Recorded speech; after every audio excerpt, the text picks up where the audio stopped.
नमस्ते। मेरा नाम सन्दबहादुर लेम, गोर्खा जिल्ला धार्ची गाउँपालिका वार्ड नम्बर 5। यो 2082 सालको चाहिँ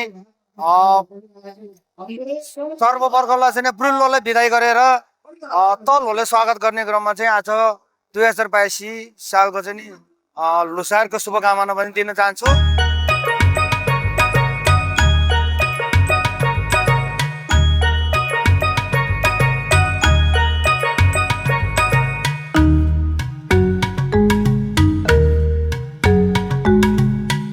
हजुर नमस्कार, म एनबी गुरुङ र यो ललित कला गुरुङ ललित कला जुन छ त्यसको अहिले संयोजक अध्यक्ष पनि।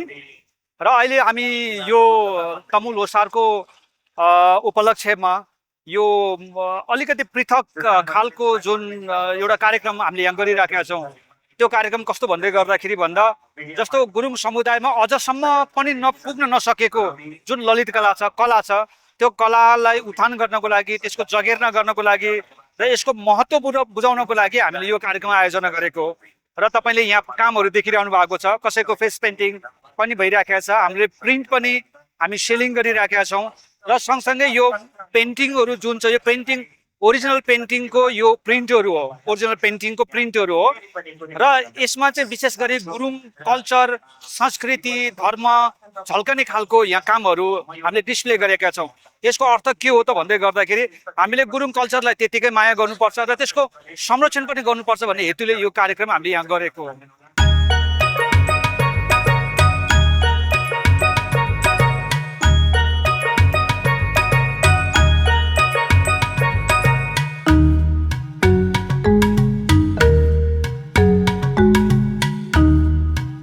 नमस्कार, म रुखबहादुर गुरुङ, म स्याङ्जा जिल्ला वालिङ नगरपालिका वडा नम्बर 8 र अहिले काठमाडौँको टोखा नगरपालिका वडा नम्बर 3 मा हो। र यो सामान चाहिने तमु पे लुसोङ र आँधी खोला तमु समाजका वरिष्ठ सल्लाहकार क्याप्टेन वीरबहादुर गुरुङजीले चाहिने सङ्ग्रह गरेर राख्नु भएको सामान हो।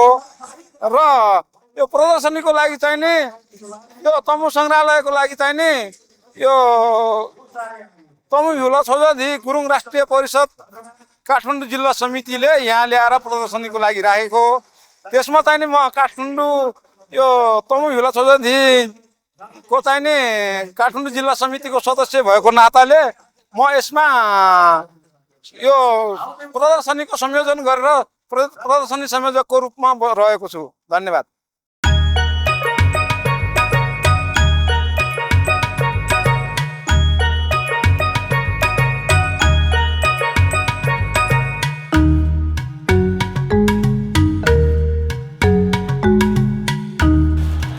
अब खास भन्नाले के छ भन्नु होला भने यो कुनै समयमा हाम्रो गुरुङ समुदायमा प्रयोग भएको योभन्दा अलि धेरै वर्ष अगाडि भनौँ।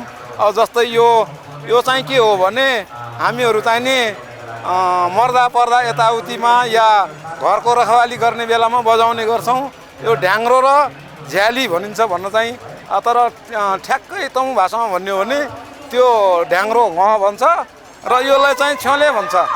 छ्योले यो घरको रखवाली गर्ने बेलामा पनि बजाइन्छ र मर्दा पर्दा पनि बजाइन्छ। अनि अर्को यो बाजा जस्तो देखिने यो धौदु भन्छ। अनि यो गुरुङ भाषामा अलि भन्न जानिनँ मैले। यो सानो चाहिँ यो चाहिँ जोडीमा बजाउने हो खास गरेर। त्यो खास गरेर के अरे हामीहरू मर्दाखेरि चाहिँ नि त्यो मृत आत्मालाई खुसी पार्नको लागि बजाउने र त्योसँग एउटा शेर्ग भन्ने हुन्छ। शेर्ग गाएर त्यो बाजा बजाएर मृत आत्मालाई भनौँ न हामीसँग छुट्टिएर जानलाई एकदम गाह्रो मानिरहेको अवस्थामा उहाँलाई फकाइ फुलाइ गरेर खुसी पारेर उहाँको आत्मालाई स्वर्गसम्म जानलाई हामीले प्रयोग गर्ने गर्छौँ। र अरू कुराहरू त जस्तै हामीले यो कृषिमा या घरेलु सामानहरू यस्तो कृषिमा प्रयोग गर्ने या घरमा प्रयोग गर्ने सामानहरू हुन्। धेरै सामानहरू पहिला हाम्रो भन्न बाजे बराजुले प्रयोग गरेको बाजे बराजुको पालोमा प्रयोग भएको सामानहरू छन्। र जस्तै यो अरू चिजहरू भने हामीले आफ्नो हातले बनाएर आफ्नो आफ्नै उत्पादन आफूले प्रयोग गर्छौँ, अर्काको उत्पादन प्रयोग गर्दैनौँ भन्ने एउटा उदाहरण हो यो।